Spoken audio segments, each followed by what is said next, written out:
Mr. President. Senator from New Mexico. Thank you, Mr. President. I would ask unanimous consent to dispense with the quorum call. Without objection. And would ask consent to speak as if in morning business. Without objection. Mr. President, this week, President Obama stood beside Israel and the cause of peace when he addressed the United Nations General Assembly. I rise today to also stand beside our ally and friend, Israel, and the goal of a two-state solution. I firmly believe that only a two-state solution can lead to a lasting peace between Israel and the Palestinian people.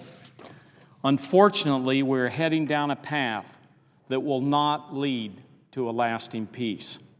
Involvement by the United Nations General Assembly will not lead to a solution, but will act as a disruptive force.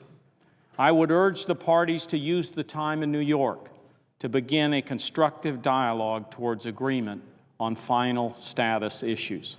If peace is to be achievable, then we must break through the cycle of failure that has too often plagued negotiations. UN action will not resolve the issues acting as a roadblock to peace. It is important also to note, as the President has stated, that peace will not come until each side, and I quote the President here, learns to stand in each other's shoes. Learns to stand in each other's shoes, end quote. Each party must realize the other's aspirations because their futures are intricately intertwined. No action at the United Nations can remove or change what is an essential fact. For Israel, the two-state solution will enable its people to enjoy a secure and peaceful future. For the Palestinians, the goal of nationhood can only occur through negotiations with Israel. I believe that the President is making a good faith attempt to realize and understand the aspirations of each party while standing firm with our friends. The central reality is this, that we will only recognize a Palestinian state as part of an agreement that leads to a lasting peace. This is in the best interest of Israel, the Palestinian people, the United States, and the international community. There is no time like the present to restart the hard work needed to achieve a lasting peace. Former Israeli Prime Minister Ehud Olmert,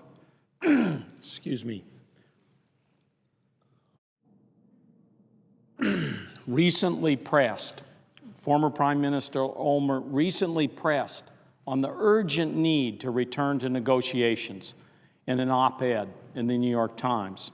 And, Mr. President, I'd ask consent to enter Prime Minister Olmert's op-ed in the record at the end of my remarks. Without objection. While I do not agree with everything the Prime Minister wrote, I do believe he was especially correct about one point, and I quote, "I truly believe that a two-state solution is the only way to ensure a more stable Middle East and to grant Israel the security and well-being it desires. As tensions grow, I cannot but feel that we in the region are on the verge of missing an opportunity, one that we cannot afford to miss," end quote.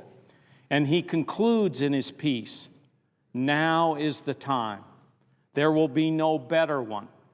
I hope that Mr. Netanyahu and Mr. Abbas will meet the challenge," end quote. And that's how he concludes the piece. And I also hope that today, both parties sit down in New York and avoid the disruption that will be caused by a vote in the United Nations.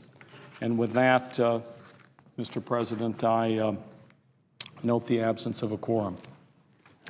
Clerk will call the roll. Mr. Akaka.